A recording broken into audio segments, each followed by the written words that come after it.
Hello everyone, this is Agnes and welcome to my channel. Welcome to Nestified.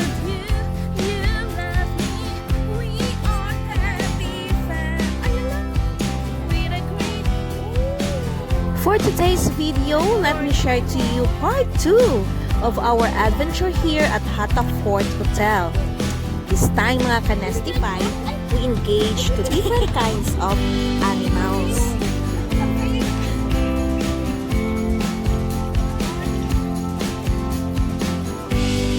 Sobrang pet-friendly ang hotel na ito mga ka-Nestified. Kaya pwedeng-pwede mong madala yung mga fur babies nyo.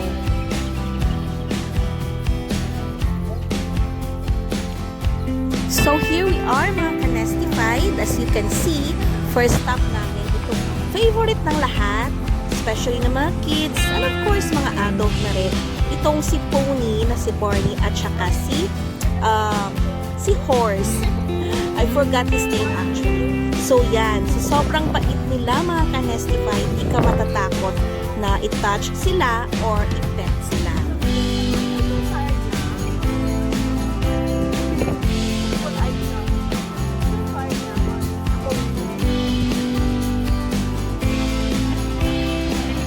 Going a little bit further mga ka-Nestified, pupunta tayo sa in-house resident na naman na mga deer. Oh dear! Hindi, joke na.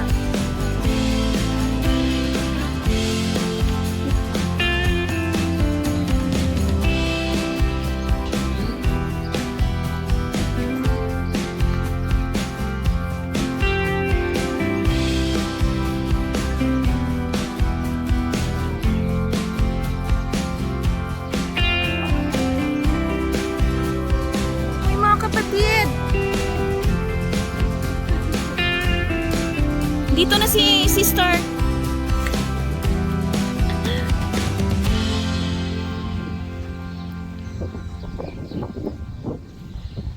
Favorite?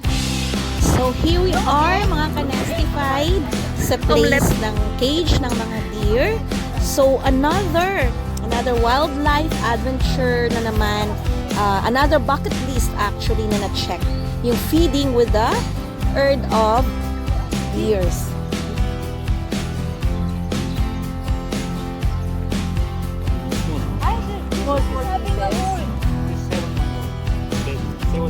One month? 7 months? They will five female pregnant. Oh, really? Wow! Hello, dears! Hello, dear. How are you, dears? How are you, dears? Ay! Wait lang! You're hungry na ba? Ikaw na ko nakita. So, binigyan kami ng caretaker nila ng parata bread, or I think this is Indian bread na i-feed dito sa mga deers. Sobrang gutom na sila, mga dear friends.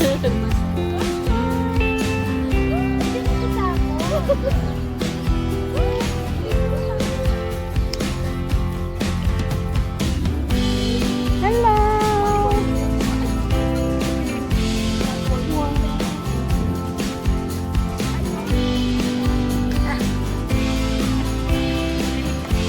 Alam niyo ba mga ka-Nestified, ang tawag sa female na deer is doe at sa male naman is called buck. Pag baby pa ang mga deer, tawag naman sa kanila is fawn. O, G1?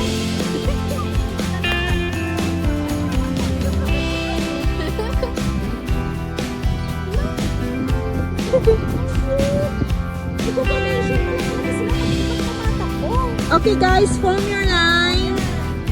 Go, go, go. Run, run. Tumak!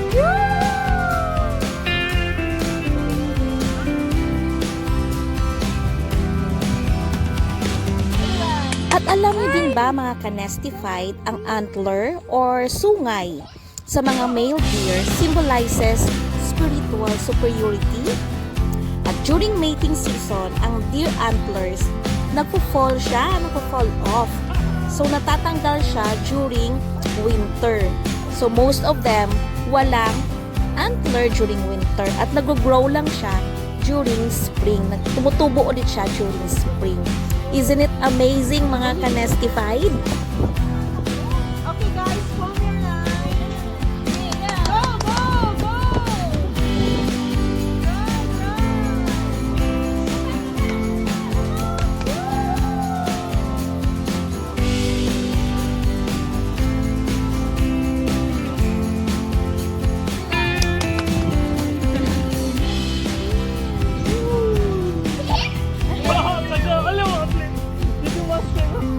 Ang saya-saya lang nila tingnan, no? Mga kanestified.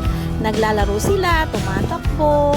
Yung parang nakikita nyo sa mga Rudolph the Red-Nosed Reindeer. Pero magkakaiba yung reindeer at saka yung deer.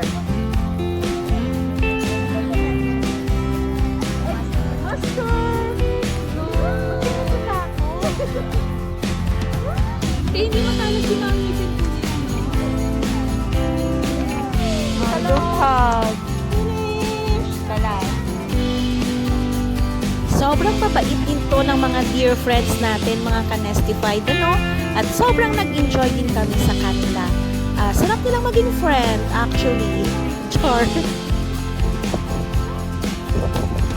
Finish! Kalat! Makarata!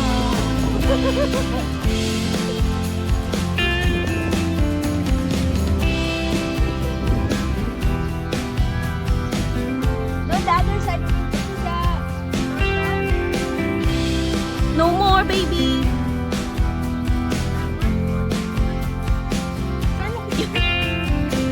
Ayan na, tumatakbo sila. Ay, ala. Ano ni sila, Rudolph the Red-Nosed Reindeer? Ala. Ang cute.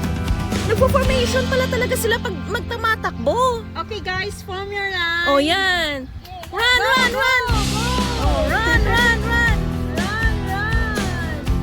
Come back, come back, come back. Woohoo!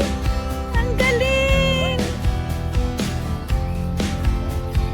Ang galing naman ng mga babies namin. Woo!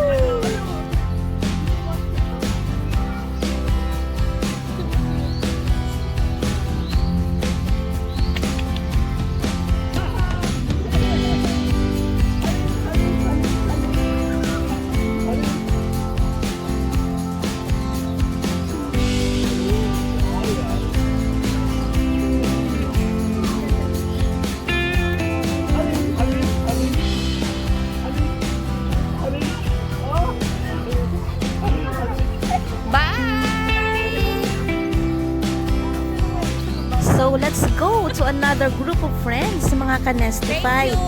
This time, visit natin yung mga bahay ng ating mga kaibigan na mga peacock, lovebirds, yung mga duck, at yung African gray parrot named Cosco. Sana mano natin na mag-open yung... They will not bite? Oh, sure.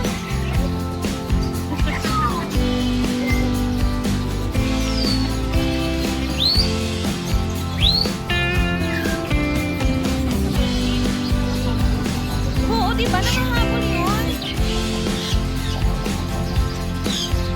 Sana maano natin na mag-open.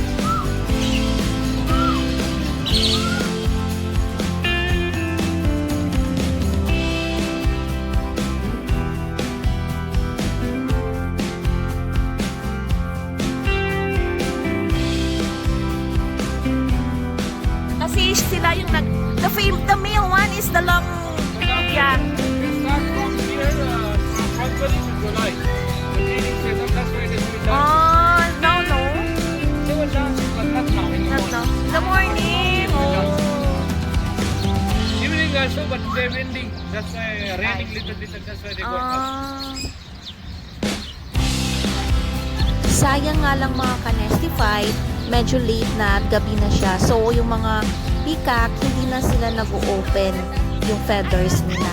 So, and then, mostly talaga, by July daw, mating season. So, yun na nag-open yung mga feathers ng mga male peacock. Lovebirds.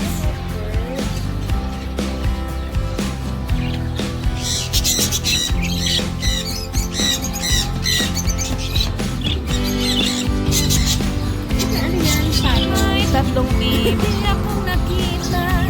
Mamay ko.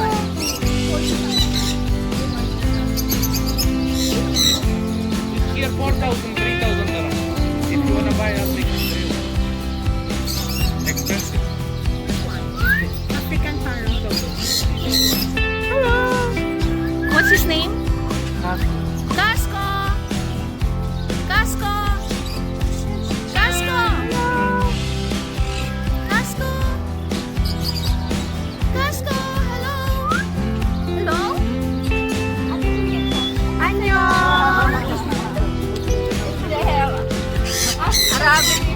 Arabic siya. Waka waka. So, according sa caretaker mga ka-nestify, itong African Gray Parrot, mostly daw, sobrang expensive siya. Ng cost is around 3,000 to 4,000 dirhams. So, in Philippines, maybe around 35 to 45,000 pesos. Yan. Sobrang mahal yun po mga ka-nestify. Morning!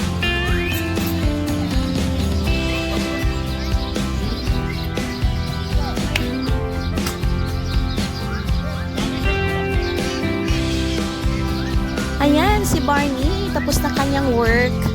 So, pumasok na siya sa kanyang cage at maliligo na daw siya, sabi ng kanyang caretaker.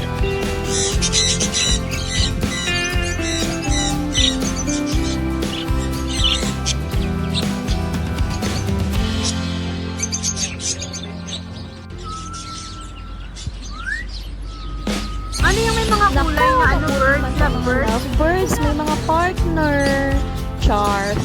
Joke lang, yan, nag-enjoy yung mga lovebirds. Char. African parrot. Ayan, si Casco. Mahihain talaga yan siya sa mga magaganda. Char.